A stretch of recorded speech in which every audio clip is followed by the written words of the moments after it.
পাল্লাকিল্লিতে সিরিজের প্রথম ওয়ানডেতে প্রায় এক পেশে ম্যাচে বাংলাদেশ হেরেছে। সিরিজ 3 ম্যাচের সিরিজ যদি বাঁচিয়ে রাখতে হয়, আগামীকাল ডাম্বুলার রণগিরি স্টেডিয়ামে অবশ্যই জিততে হবে বাংলাদেশকে। তবে বাংলাদেশ জেতার মতো অবস্থায় মানসিক এবং মাঠের ক্রিকেটের অবস্থায় আছে কিনা সেটা নিয়ে একটি বড় প্রশ্ন আছে।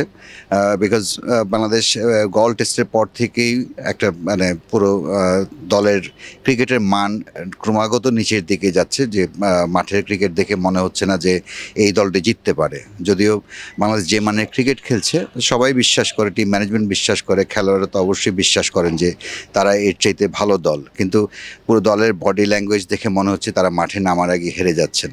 তো কাল এই মাঠে যে দ্বিতীয় টি-20 হবে, এখানে বাংলাদেশের প্রধান চ্যালেঞ্জ হলো, ম্যাচ জেতার সাথে বড় চ্যালেঞ্জ হলো যে আত্মবিশ্বাস নিয়ে মাঠে নামা। দলের অধিনায়ক লিটন দাস ফর্মে নেই, মিডল অর্ডার ব্যাটসম্যান ব্যাটিংয়ে দেখা যাচ্ছে 4 ওপেনার নিয়ে খেলতে হচ্ছে, যেহেতু কোচ ফিল সিমন্স বলেছেন জাকির আলী ইনজুর্ড ছিলেন বলে এই 4 জন ওপেনার নিয়ে খেলতে হয়েছে। ওপেনারের ভূমিকা মিডল অর্ডারে অ্যাকচুয়ালি হয় না। সো জাকির আলী যদি ফিট হন, কাল যদি খেলেন, দলের কমপ্লেকশন একটু চেঞ্জ হবে এবং তাতে যদি অনুপ্রাণিত ক্রিকেট বাংলাদেশ খেলতে পারে, সে মানে এটা খুব জরুরি। মানে ম্যাচের রেজাল্টের চাইতে অন্তত দেখে যেন মনে হয় যে একটা দল মাঠে জেতার লক্ষ্য নিয়ে নামছে, সেই জিনিসটাই বাংলাদেশ দলের মিসিং।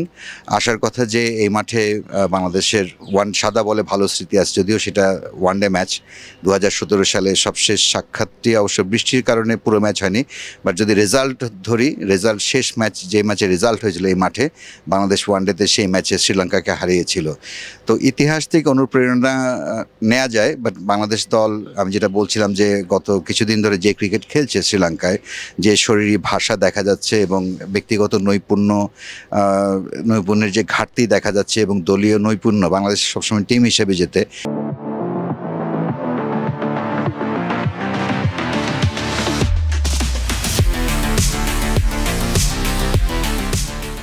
একটি ওয়ানডে বাদ দিলে, আপনি পুরো সিরিজ জুড়েই, আর গল টেস্টের কথা বাদ দিলে পুরো সিরিজ জুড়ে বাংলাদেশের সেই চর্চিত টিম গেমটা আমরা দেখছি না বাংলাদেশ দলে।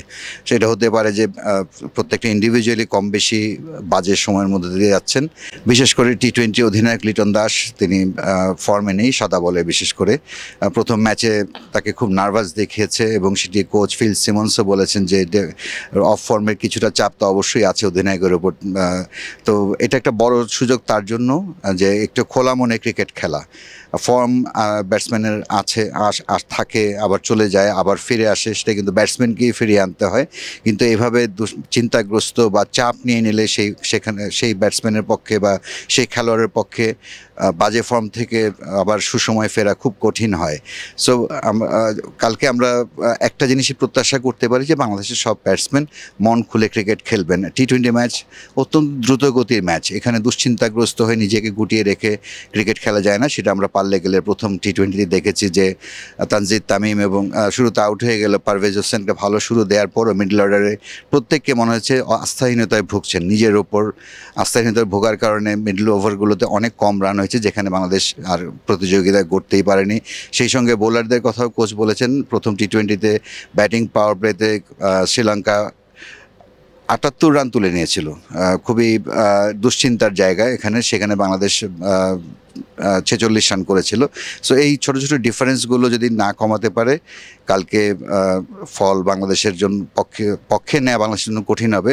তবে আমি ফলের চাইতে আমার কাছে মনে হয় বাংলাদেশ দলে এখন যে ক্রিকেট দেখা যাচ্ছে, তাদের মানসিক স্থিরতা, দৃঢ়তা, এইটার পরীক্ষা কাল, তারা যেন উতরে যান এই পরীক্ষায় কালকে, এই প্রত্যাশা রইল। ডাম্বুলা রণগিরি স্টেডিয়াম থেকে সাইদুজ্জামান।